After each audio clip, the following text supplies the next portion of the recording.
విశాఖ సిటీలో రోజురోజుకు కాలుష్యం పెరిగిపోతుంది. ఓవైపు విశాఖ పోర్టులో బొగ్గు రవాణా సమయంలో వచ్చే ధూళి, మరోవైపు వివిధ కంపెనీల నుంచి వచ్చే వ్యర్థాలతో కాలుష్య తీవ్రత పెరిగిపోతుంది.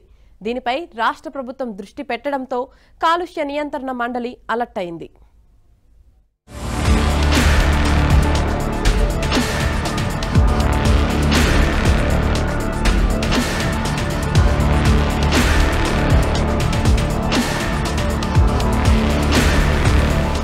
విశాఖ నగరంలో కాలుష్యం తగ్గించేలా చర్యలు తీసుకోవాలని డిప్యూటీ సీఎం అటవీ పర్యావరణ మంత్రి పవన్ కళ్యాణ్ ఆదేశించడంతో కాలుష్య నియంత్రణ మండలి అప్రమత్తమైంది.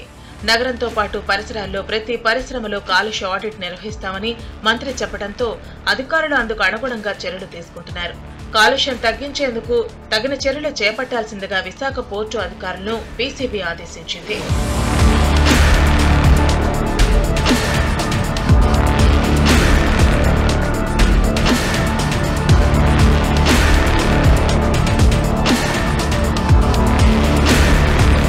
కాలుష్య నియంత్రణ మండలి సమాచారం ప్రకారం విశాఖ పోర్టుకు ఏటా 26,000 మిలియన్ టన్నుల బొగ్గు, మరికొన్ని ధూళి ప్రేరిత ఖనిజాలు, ఎరువులు దిగుమతి అవుతాయి.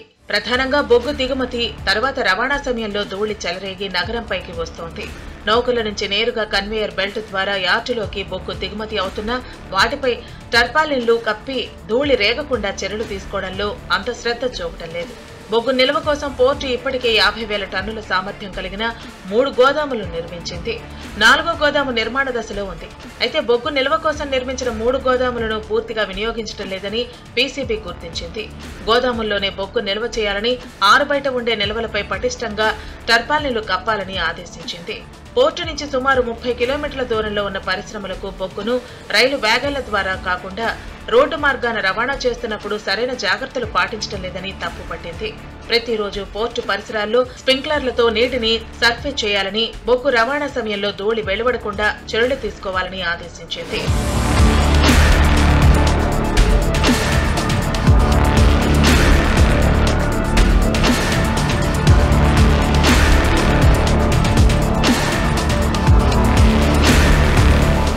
అలాగే విశాఖ ఉక్కు కర్మాగారంలో ఇటీవల యాష్ ప్యాన్ లీక్ అయిన నేపథ్యంలో కాలుష్యం తీవ్రతపై పీసీబీ విచారణ చేపట్టింది.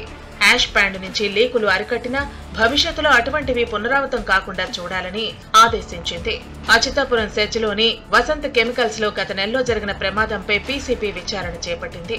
అచ్యుతాపురం సెజ్ నుంచి వ్యర్థాలు బయటకు వస్తున్నట్టు ఆరోపణ వస్తున్నందున ప్రధాన ద్వారం వద్ద సీసీ కెమెరాల ఏర్పాటు, చెక్పోస్టు ఏర్పాటు చేయాలని నిర్ణయించారు. గత నెలలో పెదగంట్యాడ మండలం గంగవరం సమీపంలో సముద్రానికి వెళ్లే కాలువలో ద్రవ వ్యర్థాలు పారబోసేందుకు యత్నించగా పీసీబీ అధికారులు పట్టుకున్నారు. దీనిపై విచారణ చేపట్టిన అధికారులు దాని మూలాల కోసం రామ్కీ ఫార్మసిటీలో కెమికల్స్ ఉత్పత్తి చేసే కంపెనీలపై దృష్టి పెట్టాలని నిర్ణయించారు. అలాగే పరవాడ మండలం పెదముషిడివాడలో ద్రవ వ్యర్థాలు పారబోసిన వ్యవహారంపై పోలీసుల నుంచి విచారణ నివేదిక తీసుకుని దాని ప్రకారం చర్యలు తీసుకోవాలని పీసీబీ నిర్ణయించింది.